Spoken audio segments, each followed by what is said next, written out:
They're identical to each other. Every Torah scroll everywhere in the world has the same exact letters. And they are all written by hand by a sefer, a scribe, in a process that takes about a year of full-time work. And you can see the way that they're adorned with these crowns and these other decorations. And the highlight of a Saturday morning service is when these are taken out of the ark and they're read from. We have an annual Torah reading cycle where we read through the entire 5 books of Moses in the course of 1 year. Not only are these beautiful objects made by hand with ancient instructions, the Torah scroll does not contain any vowels, any punctuation, or any cantillation marks. And the entire Hebrew Bible is a song. It's meant to be sung. We don't read it, we chant it. Daunting, a modern Hebrew doesn't use vowels either. So it's and like any object, they need to be repaired, they need to be kept in good shape. So we have a sefer, a scribe visiting us today who's making repairs on one of our other scrolls. Yeah, it's from left to right because you'll smudge. If I'm right-handed, I'll smudge. So we start at the end, which is, and then we'll go and repair all the way to the beginning. If you're left-handed, you start at the beginning and you go to the end. And Hebrew does read right to left. So it's a turkey feather. Yeah, white, still white.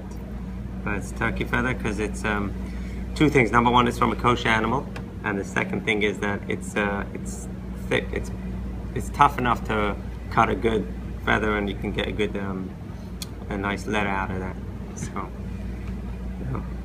And the ink is a particular ink? Or? It is. It's made for the sake of the Torah, just like the parchment is, and everything else that we do. Even when I write, I have to say for the Torah. But the ink is made from a couple of ingredients: gallnut and iron sulfate, and gum arabic they put in, and it has to be cooked to a certain amount.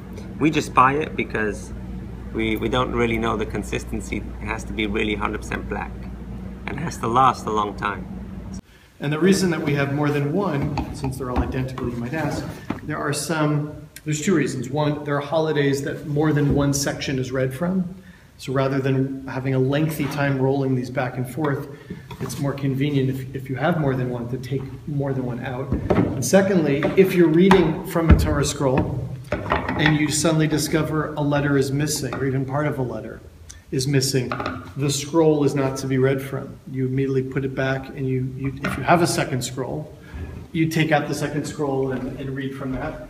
So what the scribe is doing right now is literally going through the entire text, and any time that a letter is slightly flaked off, he is rewriting it so the Torah can be complete. And it's seen as a metaphor about community. If even one person is missing, the community isn't intact. If the Torah scroll is even missing one letter.